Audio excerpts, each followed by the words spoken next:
What's good? What's going on with you? It's your girl Simba, and it's time for another reaction. All right, today we're checking out Game Theory's The Monster in the Shadows, Poppy Playtime Chapter 2. Now, as some of y'all know, I have played Poppy Playtime Chapter 2. If you haven't, go subscribe to my Simba the Gamer channel. It's up there, and it's a fire gameplay. It's 2 parts, but it's a fire gameplay. But there was a Monster in the Shadows. If you haven't seen the gameplay yet, and I kind of wanted to check it out. So with that being said, let's get into it, man. It's been so long. So good to see you again. Well, not good, really. Don't say anything. Mommy knows. You thought you could just walk right in here, didn't you? As if nothing ever happened. What a joke. Well, they're all dead, all of them. And you did that. Try to live knowing that for whatever brief time you're still alive. The hell? But hey, that's just a theory, right? A theory. A theory. A theory. Shout out Game Theory, man. Goddamn. Damn, shout out. Hello, Internet. Welcome to Game Theory, the show that's been popular for 11 years but still hasn't landed a movie deal. Don't know why I felt like mentioning it here. On a completely unrelated note, a few weeks ago we finally saw the release of Poppy Playtime Chapter 2, Flying a Web. And this thing was longer than a tech demo, so hey, big wins over Part 1. Yeah, it was a lot longer. Part 1 was like 30-40 minutes, right? Not like 30 minutes. Part 1 was like 30 minutes. This one was like almost 2 hours. It took some people 3 hours to beat it. So, you know what I'm saying? Hey, WVid. The team wasn't content to stop there. Poppy Playtime's newest chapter went above and beyond, requiring players to master not just 1, but 2 different gameplay styles. Whack-a-mole and Simon Says. Blue! Yellow! We're violet! Every game is required to have a Simon Says segment for some reason. I'm of course being facetious about the whole thing. This new chapter actually offered a lot of awesome really like the new stuff. chapter. Cool puzzles, thrilling chases, and an oversized plush toy failing to pull a lever. Animation is Hey, so I ran adorable. from Shorty, I ain't gonna lie. Watch that all day. Oh, and there are also collectible trophies now. Really challenging collectible trophies that'll push you to the limits of your gamer senses. Any secret trophies or anything that we see up here? Any secret trophies? Secret trophies? Oh, I didn't even grab that But one. we all to be know why honest. we're really here. It's not for the gameplay innovation or the collectibles. It's for the hidden notes and cryptic clues. Ladies and... Yeah, I was like, when I don't know what the fuck it was, but when it pulled Mommy Longlegs in the thing, I'm like, yo, do I have to fight that now? So I'm just trying to see what's happening. Gentlemen, we have ourselves some lore to decipher. And spoiler alert, Poppy isn't who we thought she was. First, here's what you need to know to understand today's theory. Poppy Playtime Chapter 1 focused on us, the player, returning to an abandoned toy factory in order to save some employees that went missing there 10 years ago. We're told via a mysterious note that we have to find the flower. We're still here. Find the flower. Oh, I thought we were, you know what? That totally, it was so much time that passed. Well, it wasn't too much time. But there was time that passed where I got genuinely confused. I thought we were stuck. You see what I'm saying? Because she was like, because Poppy was saying, I'll get you out of here. I got the train code. You know what I'm saying? So we didn't even find the people. You feel me? Several puzzles and one giant Muppet chase later, we find the flower in the form of a giant wall mural of a poppy. Inside is a replica of a house and a doll named Poppy Playtime, locked away inside of a glass case. And of course, we set her free without a second thought because players in video games have never seen a horror movie before. Anyway, Chapter 2 picks up immediately afterward. Right there. Poppy agrees to help us activate a train that'll help us get out of the factory. So much for wanting to help save those missing employees. But hey, if a creepy talking doll starts offering me ways to not be around the creepy talking doll, I'm gonna take that offer. But of course, things are never quite that easy. Mommy Longlegs, a giant stretchy toy spider, takes Poppy hostage and forces us to play 3 minigames in her game station in order to unlock each part of the train's code. Eventually, we break out of our games, which causes her to go complete sicko mode and chase us through a narrow escape sequence. Yes. Where have I seen something like that before? In the end, she gets caught in a grinder and her remains are dragged away by a mysterious claw. We rescue Poppy, get on the train, but surprise, surprise, she betrays us, crashing the train and forcing us even deeper into the factory. So those are the highlights from the chapter, but we're still left with a lot of overarching questions. Who are we? Where are these missing employees we're so concerned about? What's the true nature of the toys? And whose secret Yes, this fucking hand. That's what I want to know. Explain, Pulling please. the strings behind all of this. Well, I think I have the answers to each and every one of those questions, and the last one is probably the best place to start. As I just talked about, after defeating Mommy, we see her remains get dragged away by a mysterious claw. No, not Burntrap's claw, but also, yeah, kind of Burntrap's claw. You see, the hand we see pull Mommy away is very different from all the other designs that we've encountered in the game so far. Most of the toys that we fight are brightly colored, made of plastic or fur, and, you know, look like actual toys. This thing, though, is dark, mechanical, and could poke your eye out. It's like an erector set on steroids. And that's not all. If you zoom in and enhance the image of the claw, you can actually make out that there's organic material mixed in there. Bones and maybe even some veins mixed in with the metallic parts. So yeah, the comparison to Springtrap, Burntrap, call them whatever you want, it isn't that much of a joke. But what is this biomechanic hybrid doing within the context of Poppy? Well, back in Chapter 1, we discovered the final VHS tape which cataloged the results of Experiment 1006, nicknamed the Prototype. Final log. Oh, okay. So I'm understanding now. I'm getting it now. Because we definitely did, and I totally, like, because it was the end of the chase scene, you don't, like, you play the video, you listen to it, but you don't really, you know, it don't click too heavy. But now that, okay. Experiment 1006. And you hear them screaming, yeah. The prototype. Coordination and cooperation is evidently within his skill set, as well as the skill set of all other experiments of his type. This, along with a death screen that said Experiment 1006, isn't he wonderful, led us to believe in a previous theory that our big blue boy Huggy Wuggy was the prototype, since, you know, he was kind of the only character that we met in Chapter 1, Occam's razor and all that. However, take a look at the hand on the TV screen that we see during that VHS recording. Look familiar? We see that hand appear again in yet another VHS tape in Chapter 2. I didn't find all the VHS tapes. 08502 in relation. Experiment 1006. The prototype. The prototype seems to possess an unprecedented level of intelligence, beyond that of all other test subjects, as well as an alarming willingness to commit violence. Experiment 1170, Huggy Wuggy, remains the optimal outcome due to his sufficient intelligence paired with maximum obedience. Obviously, this outright tells us that Huggy isn't Experiment 1006, and that it's instead the owner of this mysterious claw. So that's what the prototype is, but what makes it so special? Well, during that same VHS tape, we also hear how the prototype takes apart an alarm clock and uses it to make a laser pointer. In short, it's smart and it's able to repurpose things, which would explain Mommy's concern in this moment. What have you done?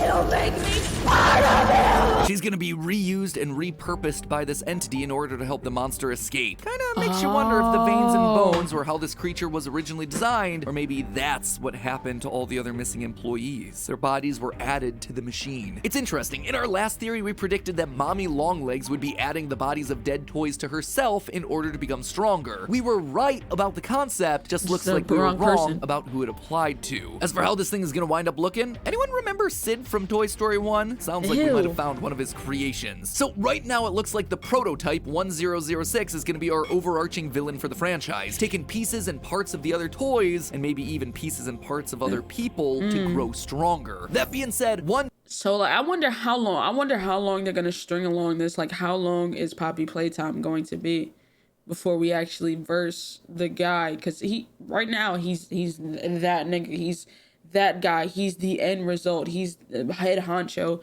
in here. So how long are they going to stretch this?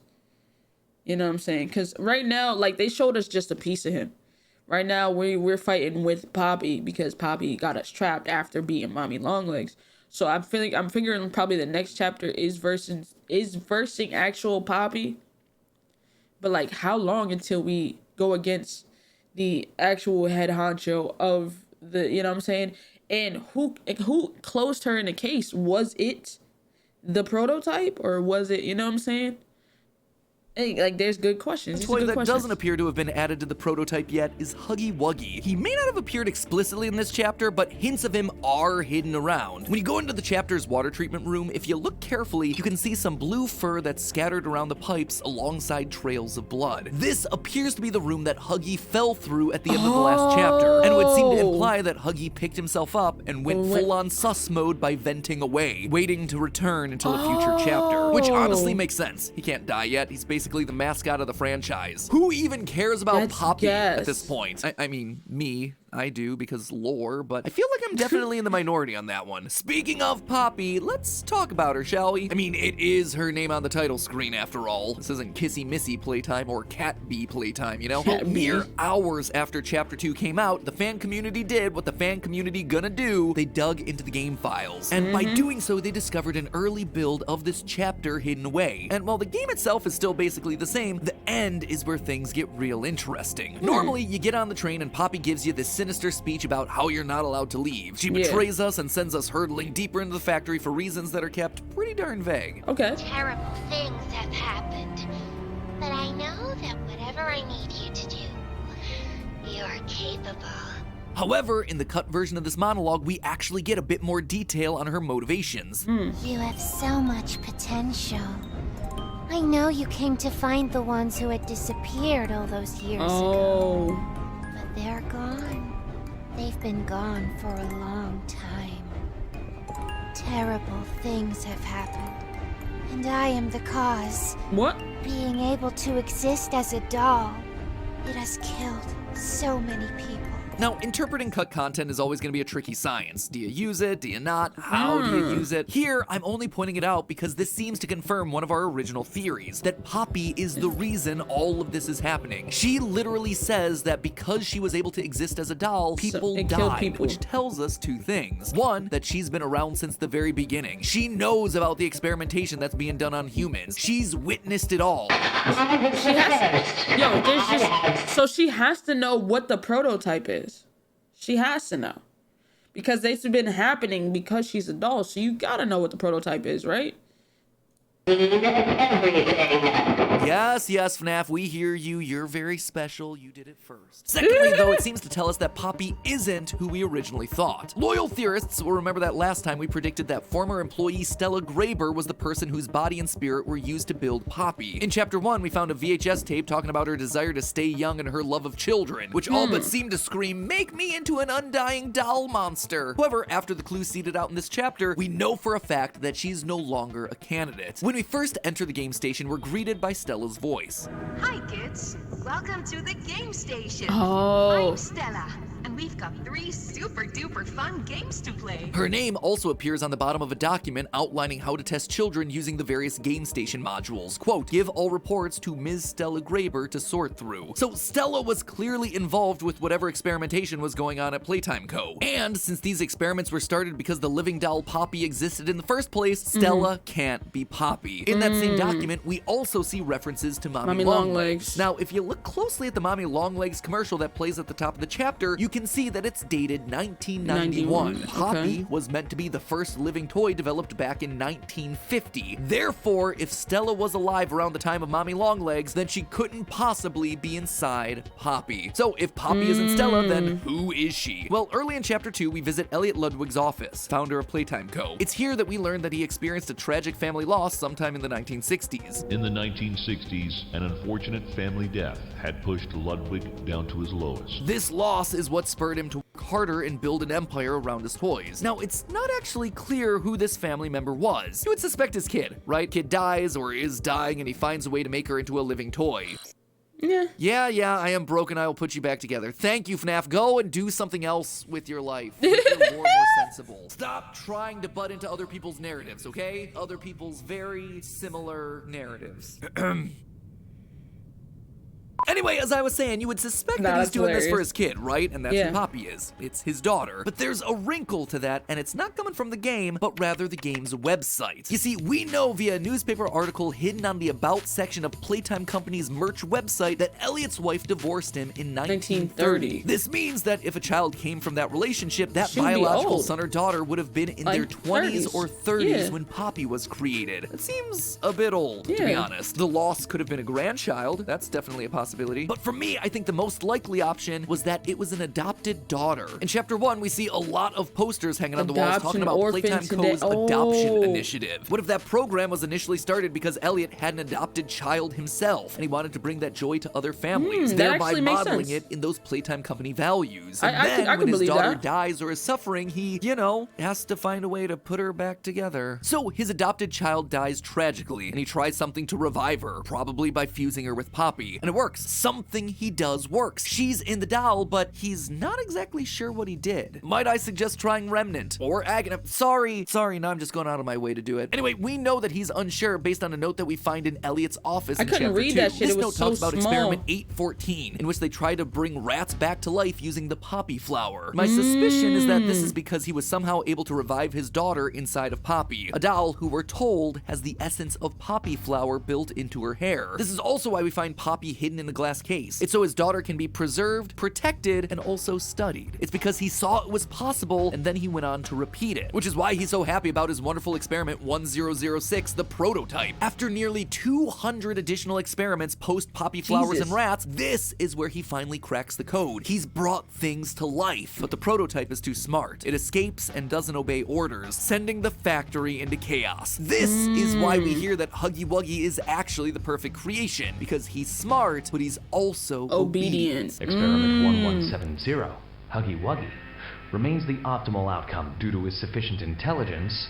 paired with maximum obedience. And that, my friends, is the story of how everything started at Playtime Co. We now know that Elliot Ludwig's adopted daughter is likely the entity inside the Poppy doll, and that our overarching villain for the series is the prototype, the first successful recreation of that technology, of bringing something back to life. A toy that steals and uses the pieces and parts of other things to make itself stronger. But there's still lots more to discover here. Who or what is inside the other toys? Are they employees or are they something else? What about the mysterious death screens that we see each time we die? What are they trying to tell us? If people are inside of toys, then what about the prototype? Is it someone important, or is it just a random collection Or of is it people? Ludwig? And probably the biggest question of all, who are we in relation to all of this? I suspect that I may have figured out our character's name and possible role in the company, but answers to that and more will have to wait for next time, just because I have a few other things that I want to double check inside the game first. So make sure you grab pack that subscribe button to guarantee that you see our second part of Chapter 2's coverage when it comes out here in a week or two. And until That's then, actually remember, gas. it's all Just a theory.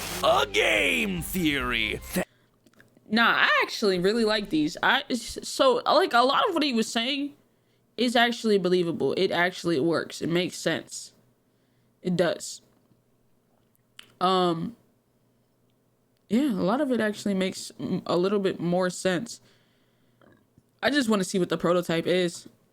And I didn't even notice that Huggy Wuggy escaped. I thought that nigga was in the... Oh, you know what?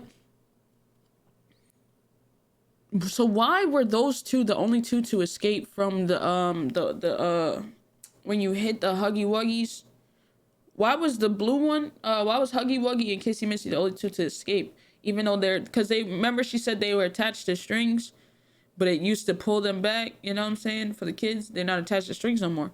But Huggy Wuggy and Kissy Missy the only ones that escape? I don't know. It's a lot. It's a lot to take in. But W Game Theory, shout out Game Theory. If you do want more reactions like this, definitely let me know in the comments. Make sure you go watch my Poppy Playtime playthrough. But I'm up out of here. I hope you guys enjoyed. Yeah, have a good one, man. Peace.